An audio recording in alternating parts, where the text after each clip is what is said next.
Here's my new shirt. Look at, is that cool? And this is cool. Do I look like an American? Oh God. Okay, this is gonna be short, I think. Of course, I always think that when I start. I was watching today a little bit of the political news here in the United States, and here's what I want to say, and it has no meanness to it whatsoever. It's just the way I think these days, and that's senile and dementia. So who cares? Do you think that a president of the United States, who is a man that has his finger on the nuclear bomb, who has enemies, world enemies all over, like Iran, that are becoming nuclearized, and North Korea, and is facing all kinds of political and economic and terrorist situations. Now, the man that has his finger on that, now I'm not political. I've voted Democrat, Republican, I've abstained, I've voted independent. I try to vote for the person that I think is going to do the least damage. Now, here's what I saw this morning on CNN, and I'm laughing my face off. I'm seeing not vice president, president of his stake in Boston, President Romney. See, the Mormons, they're all presidents. They're presidents of the deacons of corn, the teachers, the elders, the high priest, and now stake president, and now I guess United States president. But anyway, here's what I'm thinking, okay? And I don't know if this is common sense.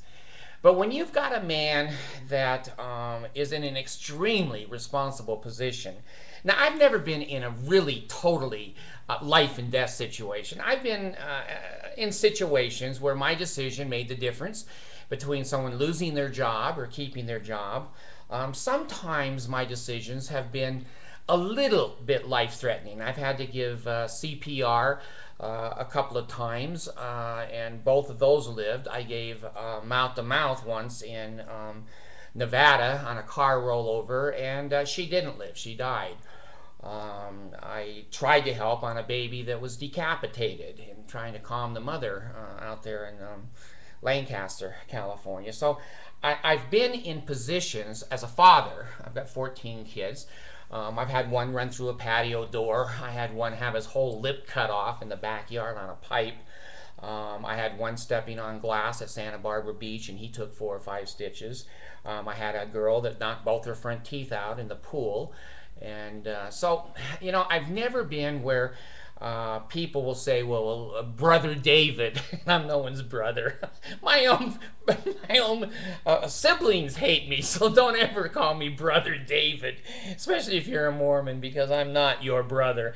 But anyway, I'm saying that when you're in a responsible position for life and death, and I'm going to divert again. One of my girls, not too many months ago, swallowed a fish bone, and it was stuck in her throat. And I was doing everything I could as a parent to get that bone out of there.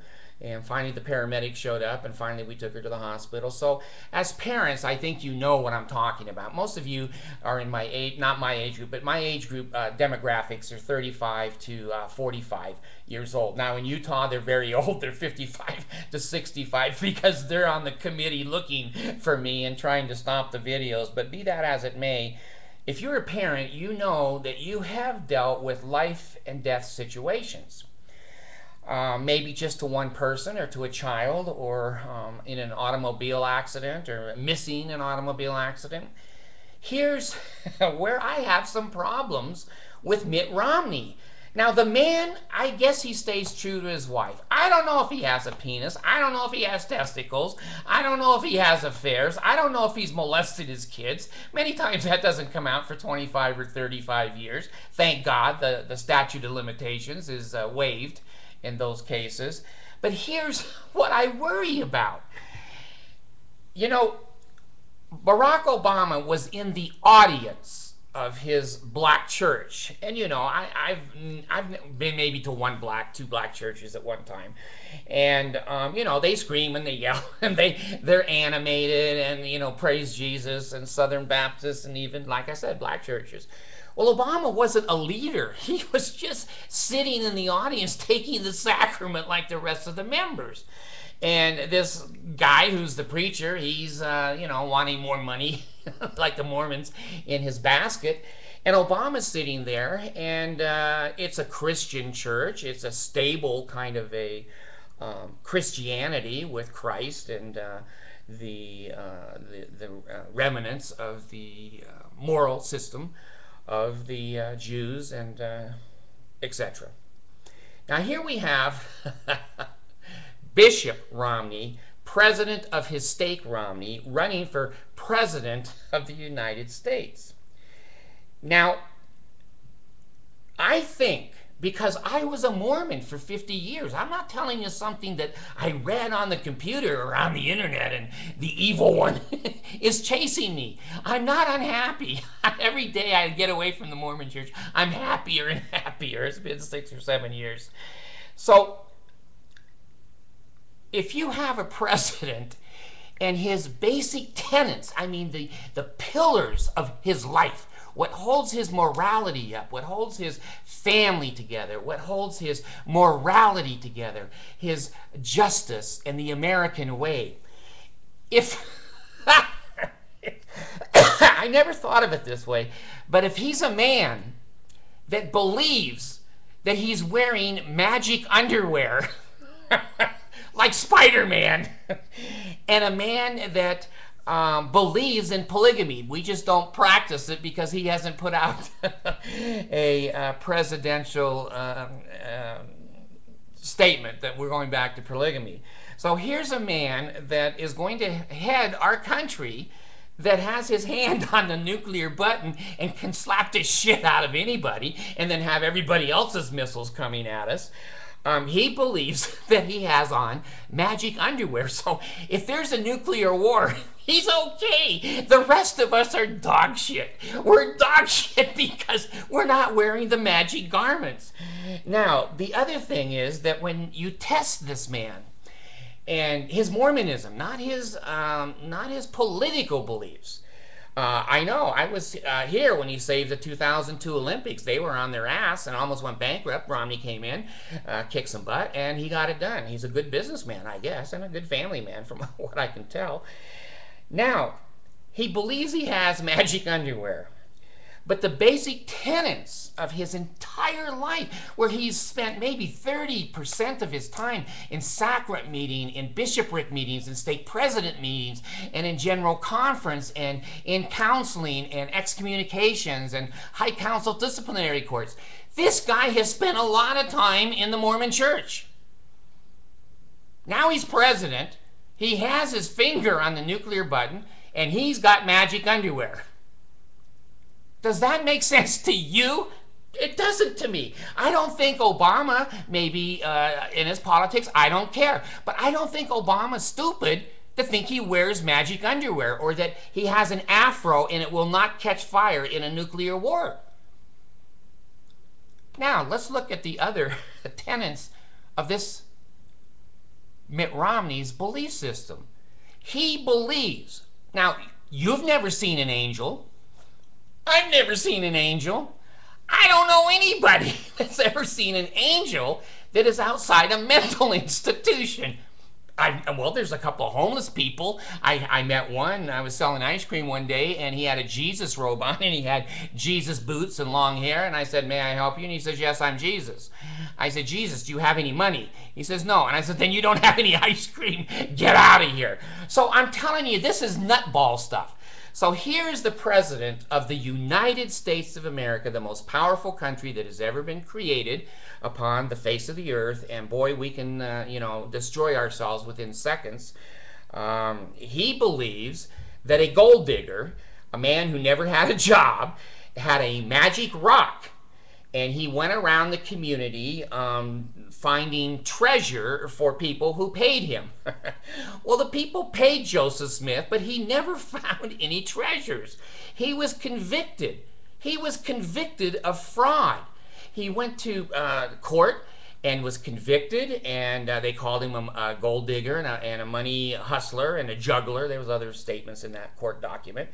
But he left town on what they called leg bail. I never heard of leg bail. I have a little bit of a law background, but I never heard somebody say he was released on leg bail. What, do you sell one leg? No. Leg bail is where he runs on both legs as far away from that city and county as his legs can carry him. Now, this guy decides that he has used this magic rock and has found, according to an angel, which none of us have ever seen an angel, that there are some magic gold plates. Well, isn't it funny that a treasure hunter found gold plates? He didn't find brass, he didn't find steel, he didn't find papyrus. They were gold. Okay, so here is Mitt Romney believing in the history of this person who said they saw Jesus and they saw God, and the story changed 6 times before the final story got into the front of the Book of Mormon. And he was a treasure hunter, never had a real job, and believed that he should create a church from these gold plates. Well, he supposedly translated these gold plates. Well, now, he put his rock, his seer stone, magic rock, in the bottom of a top hat, like where you pull a rabbit out. Well, he didn't pull a rabbit out. He pulled out a religion. And he translated, supposedly, this Book of Mormon. Well, now, whatever it is, 180 years later, there's not one piece of archaeological evidence that this book is even true.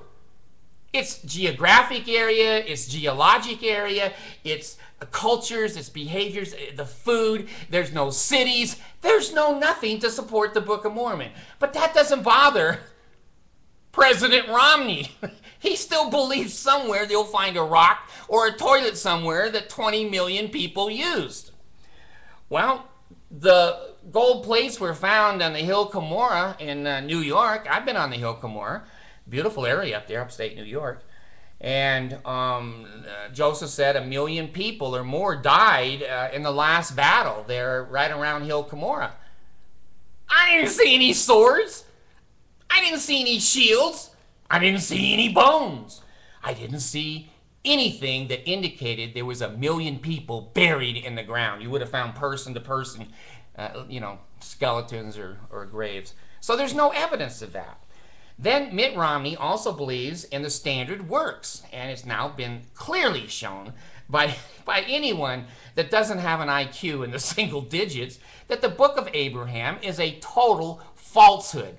Joseph Smith, where he got the $1,200 in those days, I'm sure it was from the members of the church, bought a mummy and from a traveling salesman. What does that say about Joseph Smith the prophet? I mean, I see traveling salesmen now and then, and I say no soliciting on my door. But these snake oil guys back in the 1820s and 30s, here comes a guy with a mummy on a wagon. And Joseph says, what do you got there? And he says, hey, $1,200, you can have that mummy. I'll take it. That's a good deal for a mummy. I don't have a mummy. So Joseph buys this stupid mummy, and it has parchment papers in with it, and Joseph makes up the story that it's the Book of Abraham. Well, in those days, no one could refute him. And he called it Reformed Egyptian. He should have called it Reformatory School Egyptian. There's no such language. Mitt thinks there is. Here's a guy with his finger on the nuke, and he thinks there is Reformed Egyptian. Well, since then, we've discovered the Rosetta Stone, which has 3 or 4 or 5 languages on it, all of the same story. So now we can translate Egyptian perfectly. And those Egyptologists looked at the Book of Mormon, or the Book of Abraham, and go, he's not even close. This is only a parchment about a mummy that died. Has nothing to do with Abraham, has nothing to do with the gospel. Joseph Smith's in another world, and it's called mental illness. Well, Mitt believes that. So you say to Mitt Romney, CNN News, do you believe in the gold plates? And he goes, of course I do. It's the foundation of our religion. And the other CNN report says a follow-up question, where are the gold plates? And Romney says to the American people, the most intelligent people, we've been to the moon, we've got the Hubble telescope, we have all of these other scientific, the genome has been untangled, and we know the DNA and the genes and everything.